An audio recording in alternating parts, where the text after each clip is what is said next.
Hoje estudaremos um pouco sobre o livro de Ruth, seu capítulo 2.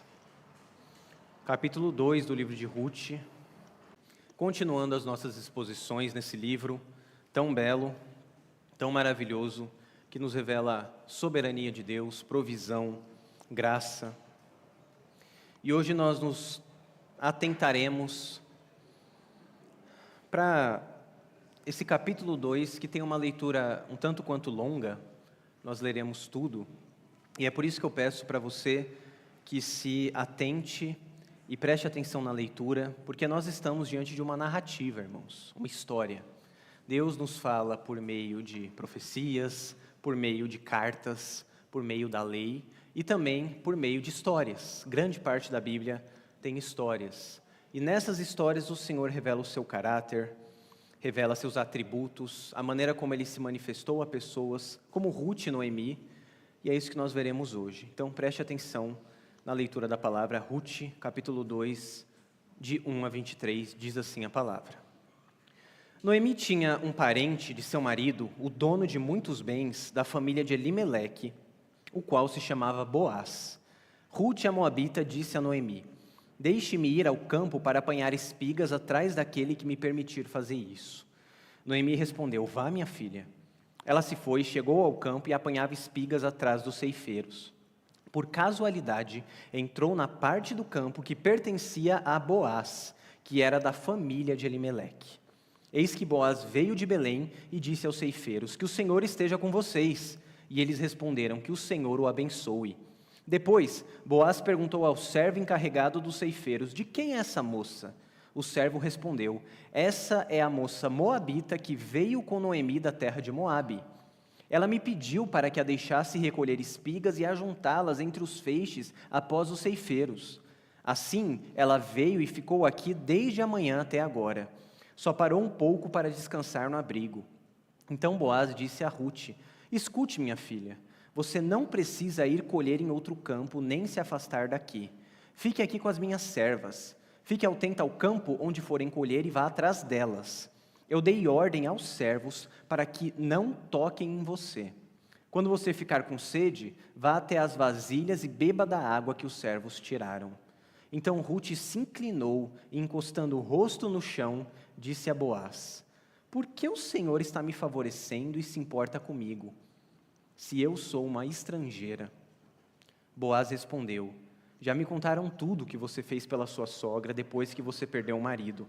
Sei que você deixou pai, mãe e a terra onde nasceu e veio para um povo que antes disso você não conhecia. O Senhor lhe pague pelo bem que você fez, que você receba uma grande recompensa do Senhor, Deus de Israel, sob cujas asas você veio buscar refúgio. Então Ruth disse: meu caro Senhor, você está me favorecendo muito, pois me consolou e falou ao coração desta tua serva, e eu nem mesmo sou como uma das suas servas. Na hora de comer, Boaz disse a Ruth: venha para cá e coma do pão, molhe o seu bocado no vinho. Ela se sentou ao lado dos ceifeiros, e Boaz lhe deu grãos tostados de cereais. Ela comeu até ficar satisfeita e ainda sobrou. Quando ela se levantou para ir apanhar espigas, Boaz deu esta ordem aos seus servos: deixem que ela apanhe espigas até no meio dos feixes e não sejam rudes com ela. Tirem também algumas espigas dos feixes e deixem cair para que elas apanhem e não a repreendam. E assim Ruth esteve apanhando espigas naquele campo até de tarde. Depois debulhou o que havia apanhado e foi quase 20 litros de cevada. Ela pegou o cereal e voltou para a cidade. E a sogra viu o quanto de cereal ela havia conseguido apanhar. Ruth também deu para a sogra a comida que lhe havia sobrado, depois que ela comeu até ficar satisfeita. Então Noemi perguntou: onde você foi colher hoje? Onde trabalhou? Bendito seja aquele que acolheu você com tanta generosidade. E Ruth contou à sua sogra onde havia trabalhado, e acrescentou: o nome do homem com quem trabalhei hoje é Boaz. Então Noemi disse à sua nora: que ele seja abençoado pelo Senhor Deus, que não deixou de ser bondoso nem para com os vivos, nem para com os mortos. E Noemi acrescentou: esse homem é nosso parente chegado e um dos nossos resgatadores. Então Ruth, a moabita, disse: ele também me disse que eu posso continuar com os servos dele até que eles terminem de fazer a colheita. Noemi respondeu: é melhor mesmo que você vá com as servas dele, minha filha. No outro campo poderiam maltratar você. Assim Ruth ficou na companhia das servas de Boaz para apanhar espigas, até que a colheita da cevada e do trigo acabou, e continuou morando com a sua sogra. Até aqui a palavra do Senhor. Vamos orar. Senhor, nós te agradecemos por tua palavra que fala conosco. Ilumina o nosso coração e mente para que compreendamos o que o Senhor quer nos transmitir com essa história tão bela de nossa irmã Ruth, e ajuda-nos a compreender essas coisas e aplica-as em nosso coração. Nós pedimos em nome de Jesus. Amém. Qual é a sensação do primeiro encontro? Todos vocês aqui que namoram, estão noivos ou fazem parte do time dos casados já passaram por isso. É claro que se você é solteiro, você também pode ter passado, mas eu só acho que se você ainda está solteiro, o retrospecto de primeiro encontro não foi tão bem sucedido. Mas todo mundo aqui que é casado, noivo ou namora, já teve um primeiro encontro. Você lembra como foi? Para alguns aqui está mais fresco na memória, pessoal que é um pouco mais novo. Para alguns irmãos que já são casados aí há 20, 30, 40 anos, como eu sei que há irmãos aqui assim, pode ser uma memória já um pouco mais distante, né? Mas se você fizer um esforço, acho que você consegue lembrar. Vocês conseguem? Vocês se lembram como foram as conversas do primeiro encontro, seu e da sua esposa, ou namorado, noiva? Eu sei que hoje em dia as conversas de quem já é um pouco mais maduro no casamento giram em torno de pagar conta, pagar boleto, educar os filhos, dar bronca no marido, eu sei. Mas houve um tempo que as conversas eram mais sobre coisas do futuro, né? Quais eram os planos quando vocês eram mais jovens? Quantos filhos queriam ter? Qual era o lugar que queriam morar, a casa dos sonhos, o lugar desejado? Qual era a viagem que queriam fazer? Vocês já conseguiram fazer essa viagem? Qual que é o prato que vocês pediram juntos pela primeira vez? Qual era, irmã, a roupa brega que seu marido foi achando que estava lindo e te encontrou e você falou: meu Deus, precisa melhorar bastante, mas vou investir, comprei na planta, vamos tentar melhorar, né? Qual foi a primeira declaração de amor? Como foi? O cinema, a literatura, a música, as artes em geral, retratam encontros, declarações de amor, porque isso é natural do ser humano. Todo mundo quer encontrar um grande amor e tem a expectativa de encontrar a pessoa, ser cuidado por ela, amar essa pessoa, retribuir o amor e terminar a vida os dois velhinhos juntos. Pelo menos é o que a maioria das pessoas quer. E nesse assunto a gente vê a mente do ser humano proliferando ideias maravilhosas, sejam autores compondo obras, compondo músicas, filmes que tratam de amor, seja um simples homem contando para os filhos como conhecia a mãe de vocês, ou uma grande poesia grega, o mundo descreve encontros o tempo todo. Na Divina Comédia, por exemplo, de Dante Alighieri, ele descreve o primeiro encontro dele com Beatriz, que era a musa inspiradora dele na vida real, Beatrice Portinari. Ele descreve da seguinte maneira, depois de ouvir a voz dela e vê-la: baixei os olhos para o rio, mas notando a minha imagem refletida na água, os voltei para a relva, tamanha a vergonha que me havia tomado. Ele vê aquela moça linda que inspira e fica envergonhado por causa da beleza. E não é só a literatura que mostra isso, músicas também. Quem aqui gosta de música americana, talvez já tenha ouvido uma música de Frank Valli, chamada Can't Take My Eyes Off You, ou Não Consigo Tirar Meus Olhos de Você, em que ele descreve a sensação de um rapaz que bate os olhos numa menina pela primeira vez, se apaixona e diz: você é boa demais para ser verdade. Eu não consigo tirar os olhos de você. Te tocar seria como tocar o céu. Eu quero te abraçar e finalmente o amor chegou. Eu agradeço a Deus por estar vivo. Você é boa demais para ser verdade. Não posso tirar meus olhos de você. Fala a verdade, já houve algum tempo em que você falou isso para a esposa: eu não consigo tirar meus olhos de você, você é boa demais para ser verdade. Falou: obrigado, Senhor, eu não mereço. Talvez você não reflita nisso há tanto tempo, mas houve um tempo em que você pensou assim, né? E eu espero que ainda continue pensando. E é claro, irmãos, que existem também os encontros mais cômicos, mas que ainda são românticos, o encontro clássico de quem tem a minha idade, cresceu assistindo Chaves, o encontro do professor Girafales e da dona Florinda, quem não lembra, gostaria de entrar e tomar uma xícara de café, mas não seria muito incômodo? Claro que não, e os dois vão e tomam a xícara de café. Encontros são parte da nossa vida. Meu primeiro encontro com a Virgínia, eu vim para Jundiaí, passei 15 horas no trem da Zona Leste para cá, e pensando no que eu ia falar para ela, tentando impressionar, pensando e tentando me concentrar no meio de vendedores de Homem-Aranha que joga e ele cai na parede, não sei se já viram, um cortador de fruta, um monte de coisa, e eu lá. O que eu vou falar para essa mulher para impressionar? Cheguei aqui na estação dos ferroviários, atravessei, ela com corsinha naquele estacionamento que faz um retorno assim, aí eu entro no carro, olho para ela e falo, nossa, que linda, o que eu vou falar? E eu estou pensando no que eu vou falar, quase citando as palavras de Dante para Beatriz. Aí ela vai, põe a mão no meu peito, me empurra para trás e falou, tira a cabeça que você está na frente, eu não consigo ver o carro passar. Aí, falei, é ela, né? Essa é a mulher que vai passar a vida me puxando para a realidade. Vou casar com ela. O ponto é que os primeiros encontros sempre são marcantes de um jeito ou de outro. Sempre. E o que nós temos no nosso texto de hoje é um desses encontros.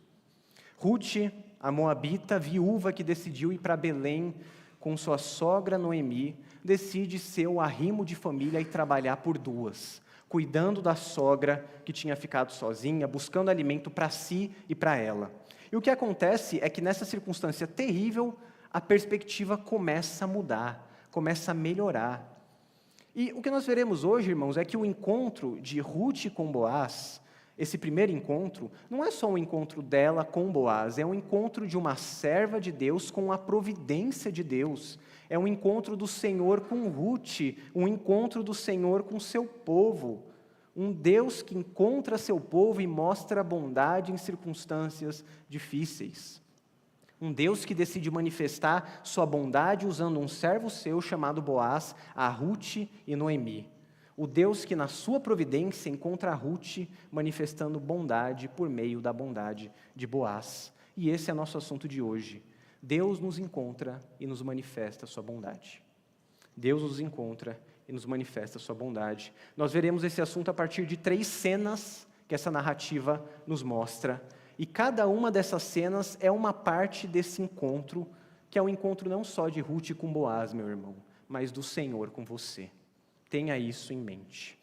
Primeira cena, dos versos 1 a 7, nos ensina que Deus te conduz a um encontro com a bondade dEle. Em Ruth 1 a 7, nessa primeira cena, a gente precisa relembrar que o cenário até aqui não é nada favorável. Afinal de contas, o reverendo Wilson terminou a última pregação explicando o final do capítulo 1.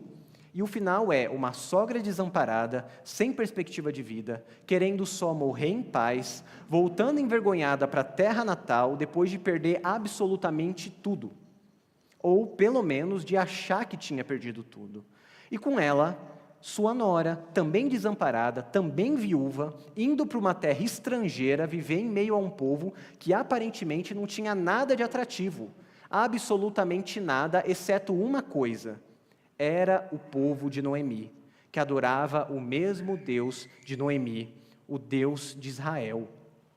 E no final do capítulo 1, nós lemos a declaração de Ruth a Noemi, que embasa o começo do capítulo 2, e a declaração é: Noemi, o seu povo é o meu povo, o seu Deus é o meu Deus. E nós chegamos no capítulo 2, e logo de cara, nessa primeira cena, o que nós temos é uma espécie de prólogo, ou sequência de abertura. Sabe quando você começa a ver um filme, e nas cenas iniciais aparece alguma coisa, e essa coisa vai ter um cumprimento no meio ou no final do filme, uma promessa que alguém fez para alguém, para outra pessoa, e aí chega no meio, essa promessa é relembrada e cumprida, ou um segredo que quando é revelado, lá no final do filme, tem aquilo que a gente chama de plot twist, ou virada, e você fala, desde o começo era isso, desde o começo ele era um paciente na clínica, e ele pensava que estava investigando as pessoas, esse tipo de coisa. Nós temos aqui um prólogo, irmãos, uma sequência de abertura, porque as informações que nos são dadas aqui fazem toda a diferença no capítulo. E tem uma curiosidade aqui. Essas informações são privilegiadas. Porque hoje a gente começa a ler o primeiro capítulo sabendo que havia um parente de Elimeleque chamado Boaz, que esse parente era dono de muitos bens e que ele tinha um grande campo, que é justamente o campo que Ruth vai colher espigas. Então, não seja ingênuo, meu irmão. O autor desse texto quer gerar em você expectativa e desconfiança quando você lê. Uma desconfiança boa do tipo assim. Então quer dizer que Ruth foi colher espiga justamente no campo de um homem rico, da família de Noemi? Engraçado, né? Por que será que ele fez isso? E aí a pessoa leria esse texto, ou a pessoa que conhecia a história, e pensaria assim, mas será que ele vai fazer isso por ela? Mas não faz sentido. Se Boaz fosse fazer alguma coisa por elas, ele teria que fazer um sacrifício muito grande. Acho que ele não vai fazer isso não. Então isso aqui já prepara a gente para o que vai acontecer daqui a pouco. Deus inspirou sua palavra detalhadamente, ele fez de propósito cada coisa. E o que nós sabemos é que Ruth foi ao campo de Boaz, da família de Elimeleque, nessa aparente casualidade. Só que Ruth não sabia disso. Nós sabemos. Eu não sei se você já se deu conta, mas Ruth não tinha o livro de Ruth para ler e saber que ela estava indo no campo de Boaz. Então ela foi casualmente, sem planejar, ir ao campo do homem da família de Noemi. E quando ela diz isso, Noemi diz, vá minha filha, e ela vai. E o texto bíblico diz que ela se foi, chegou ao campo e apanhava espigas atrás dos ceifeiros. Por casualidade entrou na parte do campo que pertencia a Boaz, que era da família de Elimeleque. Por casualidade ou por coincidência. Para Ruth foi uma coincidência, uma casualidade. Mas nós sabemos que não há casualidade na providência de Deus. Olhando em retrospecto, irmãos, a gente percebe que o Senhor guiou Ruth até aquele campo. Inclusive Noemi vai perceber isso no final do capítulo. O Senhor conduziu aquela moabita até o campo de Boaz. Essa primeira cena deixa claro para o leitor mais atento da Bíblia que tudo naquela história era puro ato da providência de Deus. O Deus a quem Ruth passou a seguir e o Deus a quem Noemi servia mesmo amargurada, mesmo triste, mesmo desesperançosa. Não existe coincidência na providência de Deus, irmãos. Ela é complexa, difícil de entender às vezes, mas sempre perfeita, doce, imutável e o melhor para nós. É por isso que mesmo a fome fazia parte da providência de Deus. E é claro que o homem tem responsabilidade no que ele faz. A gente sabe que não era para Elimeleque ter deixado Belém para buscar pão em outra terra. Nós sabemos que os filhos dele não deviam ter se casado com moabitas. Nós sabemos que Noemi não devia estar amargurada naquele momento, pensando que Deus havia amaldiçoado ou abandonado ela. Todos são responsáveis por suas ações. Mas a questão é que, mesmo isso é contemplado pela providência divina e usado por Deus para a glória dele e para a edificação do seu povo. E percebam, a Escritura está repleta de exemplos de coisas erradas que os homens fizeram, que como um vaso se quebrou nas mãos de Deus. Só que o próprio Deus usou essas coisas, restaurando o que foi quebrado, e mostrando com isso novos aspectos da glória, da provisão, da soberania, da ira, da justiça, da misericórdia, da graça dele, aspectos esses que não seriam mostrados se ele não refizesse aquilo. Como, por exemplo, você explica um Deus santo que odeia o pecado, que podia ter destruído o homem assim que ele caiu, usar a própria queda do homem como instrumento para revelar o amor dele. Esse amor inexplicável, esse amor insondável, e esse mesmo Deus sacrificar seu Filho na cruz no nosso lugar, nos salvando, nós que pecamos e caímos contra Ele e contra a sua palavra. Essa primeira cena mostra isso para a gente. Deus levou Ruth até ali. Deus conduziu Ruth até o encontro com Boaz, no qual ele demonstraria sua bondade. Foi isso que ele fez com a gente também. E é isso que ele fará até o fim com seus eleitos, sempre conduzindo seu povo até ele. Quando você estava perdido, meu irmão, Deus te conduziu até ele. Você realmente se arrependeu, mas isso só aconteceu porque ele agiu primeiro. te conduzindo até o arrependimento. Isso porque o Senhor governa sobre tudo. Sua vida e morte, nas palavras do catecismo, pertencem a Ele, e sua história é escrita por Ele, foi escrita por Ele. Suas circunstâncias e dores não são produto do acaso, mas da mão providente do Senhor, o Deus que te conduz a encontrá-lo. Não tem como fugir disso, é impossível fugir. Só que a narrativa continua nessa primeira cena, e antes da gente chegar no diálogo mais importante desse capítulo, eu preciso só falar de uma última coisa desse prólogo, dessa sequência de abertura, que nos dá alguns spoilers da história. Nós temos a introdução de um personagem fundamental aqui, que é Boaz, um homem crente, cuja bondade seria usada pelo próprio Deus para abençoar Noemi, Ruth e ele próprio, o próprio Boaz. Ele entra em cena, irmãos, e a primeira coisa que sai da boca desse homem, relatada pelo autor bíblico, é a palavra Yahvé, Jeová, o Senhor. Esse homem entra na história e a primeira palavra que ele diz é Jeová. Isso também não é à toa. Ele fala o nome do Deus do pacto, soberano, aquele que salva o seu povo e é fiel à sua palavra. Ele chega na propriedade dele e evoca uma bênção sobre os seus empregados. E eles respondem também com uma bênção. Isso mostra que sabiam que ele era crente, que respeitavam ele. E aí ele vê uma moça diferente trabalhando no campo e pergunta para o chefe dos ceifeiros: quem é essa moça?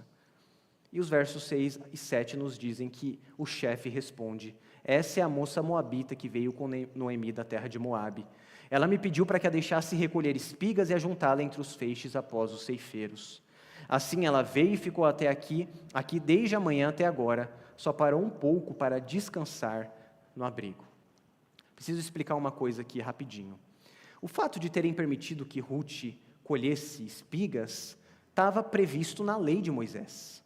Na lei de Moisés existia um tipo de bolsa-trabalho para que as pessoas mais pobres e os estrangeiros pudessem trabalhar e se alimentar com as sobras do que ficava da colheita dos fazendeiros. Então, o que caía no chão não era para que os trabalhadores pegassem, e as extremidades da fazenda também serviam para o sustento daqueles que estavam necessitados, tanto entre o povo de Deus como estrangeiros. Ruth vai fazer isso, pegar o resto que ficou da fazenda. Então, ele primeiro passam os ceifeiros, a gente leu isso, depois Ruth ia atrás. Mas ela pede permissão. E pede permissão, irmãos, porque apesar de ser lei, não era todo fazendeiro que era crente e cumpria a lei do jeito que devia ser cumprida. Então, imagine que ela chegasse do campo de alguém e pedisse para fazer isso e o fazendeiro não deixasse. Se ela pertencesse a uma tribo, ela podia recorrer a alguém dizendo o que aconteceu. Mas Ruth não era de lugar nenhum, ela era uma estrangeira, viúva, uma moabita. Ela não teria a quem recorrer, a quem ela pediria justiça. Além disso, se tentassem fazer alguma coisa ruim para ela, seja simplesmente dizer algo ruim, ou mesmo coisas piores que vocês podem imaginar, ela não teria ninguém para protegê-la, porque ela não era daquele povo. Por isso ela se arrisca aqui e vai. Se arrisca por ela e Noemi num trabalho duro, pesado, talvez por causa do desespero, mas eu creio piamente que por ato de fé, porque Ruth aqui é uma crente, ela decidiu servir o Deus de Noemi, ela vai, e vai para ajudar sua sogra, que a essa altura ainda está amargurada. E é aí que a gente chega no ato principal dessa cena, que vai do verso 8 ao 18, o diálogo entre Boaz e Ruth. Um diálogo que nos mostra que, se primeiro Deus nos conduz a um encontro com Ele, depois Deus nos faz encontrar com a bondade dEle. Ele nos conduz, irmãos, e depois nós encontramos sua bondade. Boaz se dirige a Ruth e diz: ouve, minha filha, não vás colher em outro campo, tampouco passes daqui. Porém aqui ficarás com as minhas servas. Estarás atenta ao campo que cegarem, irás após elas. Não dei ordem aos servos que te não toquem. Quando tiveres sede, vai às vasilhas e bebe do que os servos tiraram. Então ela, inclinando-se rosto em terra, lhe disse: como é que me favoreces e fazes caso de mim, sendo eu uma estrangeira? Respondeu Boaz e lhe disse: bem me contaram tudo quanto fizeste a tua sogra depois da morte de teu marido, e como deixaste a teu pai e tua mãe, a terra onde nasceste e vieste, para um povo que dantes não conhecias. O Senhor retribua o teu feito, e seja cumprida a tua recompensa do Senhor, Deus de Israel, sob cujas asas vieste buscar refúgio. Você já parou para pensar qual o impacto das palavras de Boaz em Ruth? Irmãos, desde o início desse livro, a vida de Ruth é só desgraça, é só problema, é só tribulação. Então, de repente, saiu de casa pensando, vou trabalhar, vou ter que pegar as sobras das espigas, espero que eu consiga pelo menos mantimento para mim, Noemi. Do nada, um fazendeiro de Belém se preocupa com ela e a considera como uma de suas trabalhadoras e ainda promete proteger ela. Por quê? Por que isso? É estranho. E Ruth também acha estranho. Por isso que ela pergunta, mas por que tudo isso, meu senhor? Qual o motivo dessa bondade com uma estrangeira? Por quê? Não faz sentido. E sabe o que Boaz responde? O motivo, Ruth, é que eu conheço você. Eu ouvi falar de você. Você pensa que essa história toda de você ter vindo sozinha com a sua sogra para Belém, uma terra estranha para você, essa história de que agora você está trabalhando por duas, e essa história de como você se tornou uma doadora, uma adoradora de Jeová, o Deus do pacto, ficou anônima? Eu conheço você, Ruth. Você agora é uma das nossas. Em outras palavras, é como se Boaz dissesse, Ruth, eu estou te ajudando porque agora o seu povo é o meu povo. O seu Deus é o meu Deus. E esse homem evoca uma bênção sobre essa mulher.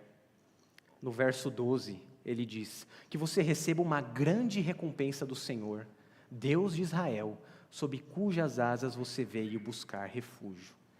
Essa figura aqui deveria ser comum para você, irmão. Sabe por quê? É uma figura muito comum no Antigo Testamento, sobretudo nos Salmos e em alguns livros poéticos. A figura de um Deus que estende as asas sobre o seu povo, como a figura de uma mãe pássaro que protege seus pintainhos e os guarda. O Salmo 91 diz isso. Ele o cobrirá com suas penas e sob suas asas você estará seguro. Imagina os pintainhos indefesos, dependendo da proteção da mamãe pardal. Digo mamãe pardal porque é um pássaro comum naquela época, tem até salmo com isso. O pardal encontrou casa, andorinha, ninho para si.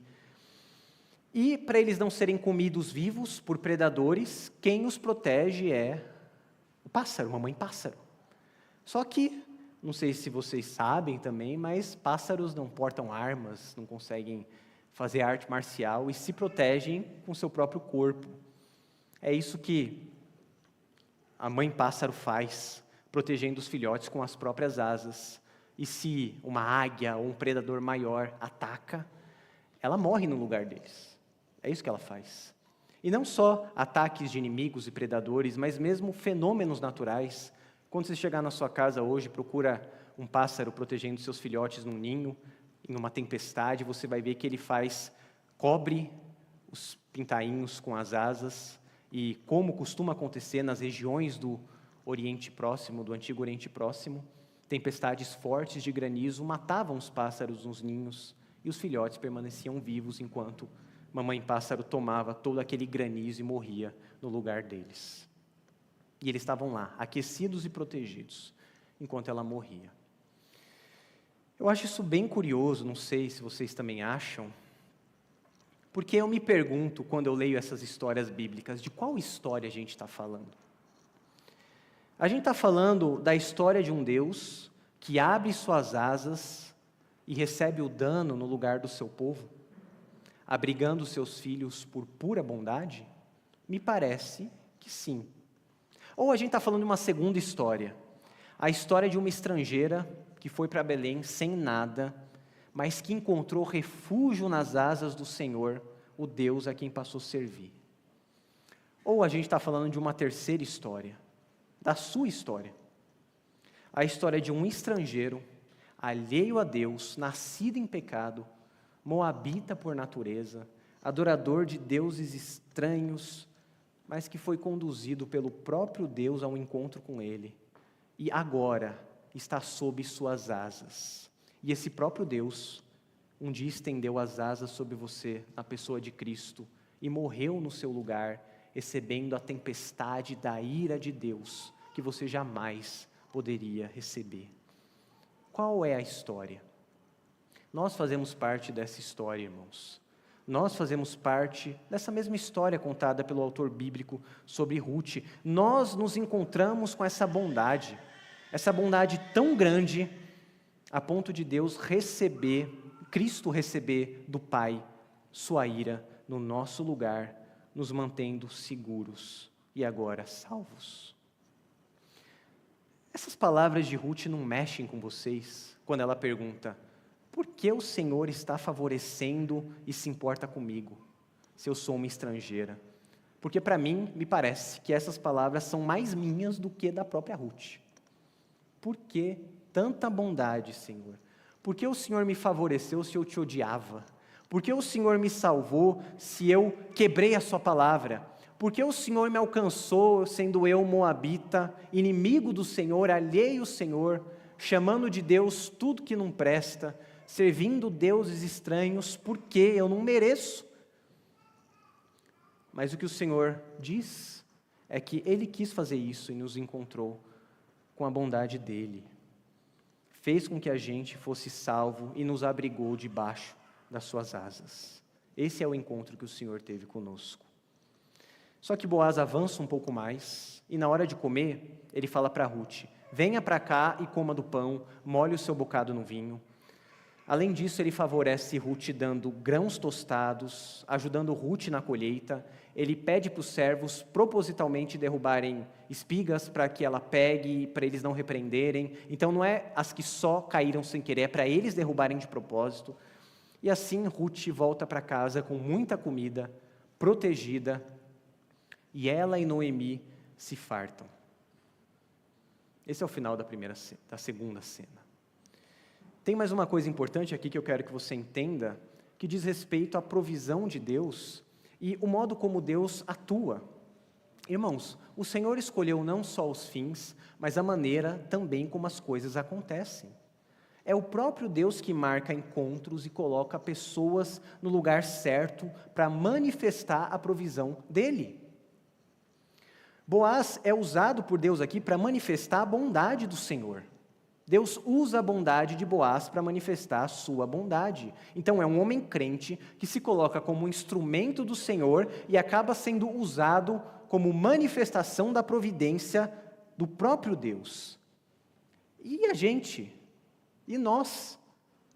Você sabia que Deus ainda nos usa como instrumentos da providência dEle? Deus ainda manifesta a bondade dEle, irmãos, nos usando. Deus usa nossas obras. Note que a bondade de Boaz não se limitou a palavras. Ele compartilhou comida, muita comida. Por essas medidas antigas, não dá para ter tanta noção, mas Ruth levou basicamente 22 quilos de cereal para casa, o que deu para comer durante algumas semanas. Então, por bondade, ele ajudou uma mulher estrangeira convertida. É um crente ajudando o outro crente. Você já pensou como Deus pode demonstrar bondade usando você? Você que é patrão, por exemplo, e pode empregar pessoas dentro do povo de Deus e ser resposta de oração dessas pessoas, e não só dessas pessoas, mas dos familiares dessas pessoas que estão precisando de ajuda, dos descendentes delas. Já pensou que o que para você pode parecer pouco, para o outro pode ser a saída do desespero do seu irmão que tem sofrido e precisado de ajuda? Já pensou que você pode ser um instrumento da bondade de Deus para que o seu irmão consiga dormir direito à noite, consiga pagar uma consulta para a esposa que precisa, consiga dar um presente para os filhos, consiga ter alívio na crise e no sofrimento que ele passa? Você que exerce alguma função profissional, seja de graduado ou não, barata ou mais cara, você já reparou que Deus te usa suprindo a necessidade que o povo dele tem sobre certas coisas, você está aqui para suprir e ajudar no que for preciso. E eu não estou falando sobre fazer tudo sempre, eu estou falando sobre ser instrumento para pessoas em crise, irmãos em crise que precisam de ajuda. A bondade do Senhor deve ser cultivada e manifesta entre nós, seu povo. Porque a gente entende e fala o tempo todo que as obras testificam nossa salvação, não fala? Isso aqui, um texto como esse nos mostra isso. Boaz podia ouvir a situação de Ruth e simplesmente dizer que Deus abençoe Ruth. Vou orar por Ruth. Mas ele não faz só isso. Sabe por quê? Porque Boaz sabia que a fé sem obras é morta. Apesar de não ter ido Tiago, ele sabia. Porque ele conhecia o mesmo Deus que nós. Nós precisamos fazer a mesma coisa com os nossos irmãos, quando possível. Mas a gente chega então à última cena, queridos. A cena na qual, depois de Ruth ter voltado e dado de comer a Noemi, tem o último diálogo do capítulo. Se fosse um filme, essa cena aqui seria o pós-crédito. Porque essa cena conta uma coisa sobre o próximo capítulo e nos revela algo que é um spoiler grande do livro de Ruth. Noemi vai explicar uma coisa muito importante e preparar um caminho para o próximo capítulo dessa narrativa, nessa última cena, que vai dos versos 19 a 23. E nessa última cena, o que nós vemos é que se Deus primeiro nos conduz a encontrar com Ele, depois Ele nos faz encontrar com Ele sua bondade, quando tudo isso acontece, o Senhor nos faz com que a gente se reencontre com a esperança. Porque agora a narrativa volta para Noemi. E a gente vai ver uma grande diferença no que essa mulher vai dizer. Dos versos 19 a 23, primeiro Noemi fica surpresa, pergunta para Ruth onde ela tinha trabalhado. E Ruth conta que trabalhou no campo de um homem chamado Boaz. E aí Noemi fala no capítulo 2, verso 20, que ele seja abençoado pelo Senhor Deus, que não deixou de ser bondoso nem para com os vivos, nem para com os mortos. Irmãos, essas palavras mostram muita mudança, muita diferença. Vocês lembram das palavras finais de Noemi no capítulo 1? Ela fala no verso 22 do capítulo 1, o Senhor deu testemunho contra mim, o Todo-Poderoso me afligiu. Ela ainda disse, me chamem de Mara, porque o Todo-Poderoso me fez amarga. Isso aqui literalmente no texto em hebraico é, o Todo-Poderoso fez amarga a minha força. Isso dá a entender o seguinte, o que eu tinha como minha força, Deus transformou na minha fraqueza. O que era minha força, meu esposo, filhos e a estabilidade que eu tinha, Deus destruiu tudo isso e me deixou sozinha. Deus tirou de mim. E Noemi tinha uma certeza no final do capítulo 1. Deus me abandonou. Deus me deixou. Mas e agora? Como ela termina o capítulo 2? Ela termina dizendo no verso 20, seja ele abençoado por Jeová, que não abandonou seu amor aos vivos nem aos mortos. Ela percebeu a bondade de Deus. O coração dessa mulher começou a amolecer de novo, irmãos. Ela começou a perceber que Deus não estava contra ela, que Deus não era contra ela. Um comentarista bíblico aqui sobre esse texto diz, o dia de trabalho abençoado de Ruth mostrou a Noemi que ela estava ficando amarga cedo demais. Já deve ter acontecido com você, de ficar amargo cedo demais e não perceber que Deus ainda estava trabalhando naquela situação. Deus ainda estava demonstrando fidelidade pactual a Noemi, mostrando que ainda que ela tivesse errado, Ele não nega a si mesmo e Ele permanece fiel, porque quando nós somos infiéis, Ele permanece fiel, porque não pode negar-se a si mesmo. Tanto que ela fala uma coisa para Ruth que é um ato de fé, no verso 20 do capítulo 2. Esse homem é nosso parente chegado e um dos nossos resgatadores. Bom, um parente resgatador era um familiar obrigado a resgatar os parentes que tivessem, por exemplo, se envolvido numa dívida e se vendido como escravos. ou, se fosse irmão de um falecido, suscitar a descendência dele, se casando com a viúva, para que seu irmão não perdesse a descendência e ainda tivesse filhos e seu nome mantido entre o povo. Só que parece que isso não se aplica a Boaz. Ele parece sim ter alguma obrigação legal com Noemi, só que no capítulo 3 a gente vai perceber que tinha uma outra pessoa mais próxima do que ele, mas ele não parece ser irmão de Elimeleque. E outra coisa, a lei não tratava de resgate com viúvas estrangeiras, porque isso era um casamento ilegal. Não tinha isso na lei dizendo que a descendência com estrangeiras, com mulheres de outro povo, deveria ser suscitado. Então, por que é que Noemi diz que Boaz é um resgatador e começa a ter essa perspectiva e certeza da bondade de Deus? Olha, sobre o desenrolar da história de Boaz e o romance dele e Ruth, eu não posso entrar. Vocês terão que vir domingo que vem para ver a próxima pregação, porque não faz parte desse texto. Mas o que eu posso dizer até aqui é que o Senhor tocou o coração de Noemi e ela percebeu que o Senhor estava se encontrando com elas e manifestando a sua graça. Ela começou a perceber, irmãos, que o amor pactual de Deus estava aparecendo, e não só por meio de uma provisão material, não só comida, mas espiritualmente, a fidelidade de Deus ainda estava presente. Isso aqui fez Noemi se reencontrar com a esperança que o crente pode ter no seu Deus, o Deus do pacto, o Deus de Abraão, Isaque e Jacó, o Deus que nas palavras de Deuteronômio 7:9 é fiel, guarda a aliança e a misericórdia até 1000 gerações aos que o amam e cumprem os seus mandamentos. Quando ele promete ser fiel, ele é até o fim. E esse Deus estava redirecionando o coração dessa serva machucada, amargurada, desesperançosa e triste por causa das circunstâncias. Noemi começou a perceber uma coisa que você também precisa perceber, irmão. Perceber que você precisa não só de um resgatador terreno, de uma provisão física, de comida e bebida. Você precisa de um resgatador espiritual que te resgate do seu pecado e da sua pobreza espiritual. Um resgatador que mantém a aliança mesmo quando você errar. Mesmo quando você falhar, um resgatador bondoso que supra sua maior necessidade, que é necessidade espiritual, porque todos nós nascemos perdidos espiritualmente. É disso que a gente precisa. Mas tem uma última coisa aqui. Tem um relógio correndo no pano de fundo do livro de Ruth.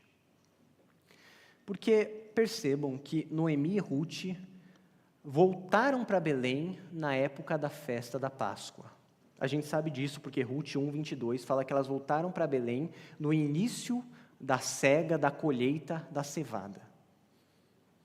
Sair de um lugar pecaminoso, fora do povo de Deus, e voltar ou ir para a terra prometida, e isso acontecer junto com a Páscoa. Vocês lembram de alguma coisa parecida? Talvez o Êxodo, quando o povo sai do Egito e vai para a terra prometida, e a Páscoa é celebrada? Isso é no capítulo 1, né? Porque agora no capítulo 2, a gente termina com o fim da colheita da cevada. É o que diz o verso 23. Até que a colheita do trigo e da cevada se acabou. Então já se passaram aqui 7 semanas desde o êxodo de Noemi e Ruth. E era tempo de uma festa chamada Festa das Primícias, que fazia parte da grande festa, Festa de Pentecostes. Então, consegue rapidinho na sua imaginação compreender esse relógio de Deus comigo? Uma judia e uma estrangeira vão embora de uma terra que adora deuses estranhos e voltam para Deus, voltam para a terra do Senhor. Elas recebem as primícias de um resgatador bondoso que estava disposto a fazer algo por elas que ninguém mais poderia fazer. E isso acontecendo em plena celebração, antecedendo Pentecostes.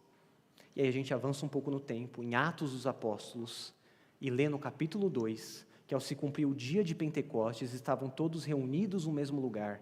O Espírito Santo desceu no cenáculo. Todos aqueles homens foram cheios do Espírito Santo, e naquele lugar havia judeus de Jerusalém e homens piedosos vindos de todas as nações debaixo do céu. O que acontece, irmãos, é que na plenitude dos tempos, o próprio Deus celebrou o Pentecostes dele em Israel, fazendo a colheita de pessoas de todas as nações.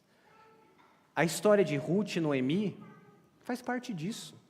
Um Deus que salva não só uma judia amargurada, mas uma estrangeira que não tem origem crente, mas que se envolve com a mulher que é crente e se converte ao Deus do pacto.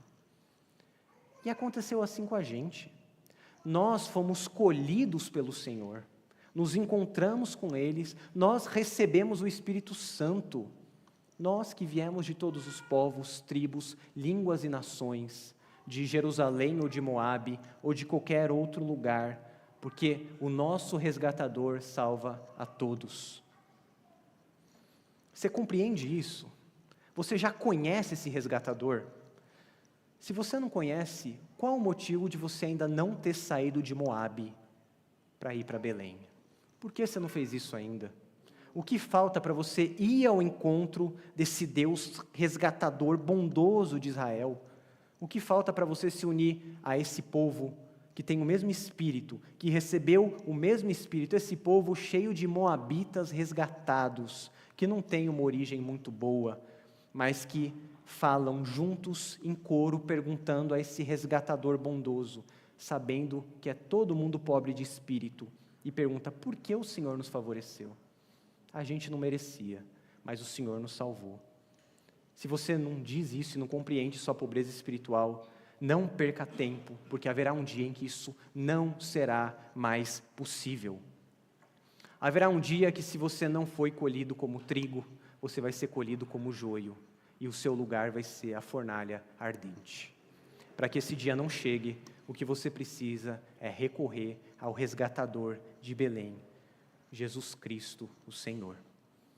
Mas para nós, meus irmãos, crentes resgatados, moabitas salvos, Rutes convertidas, que buscamos refúgio sob as asas do nosso resgatador, existe provisão e proteção até o fim. Para nós que somos salvos, que somos do Senhor e nos encontramos com Ele, encontramos com a Sua bondade, podemos descansar, porque para sempre nós estaremos debaixo das asas desse resgatador bondoso, o Deus de Israel, o Deus do pacto, o Deus de Noemi e Ruth, o nosso Deus.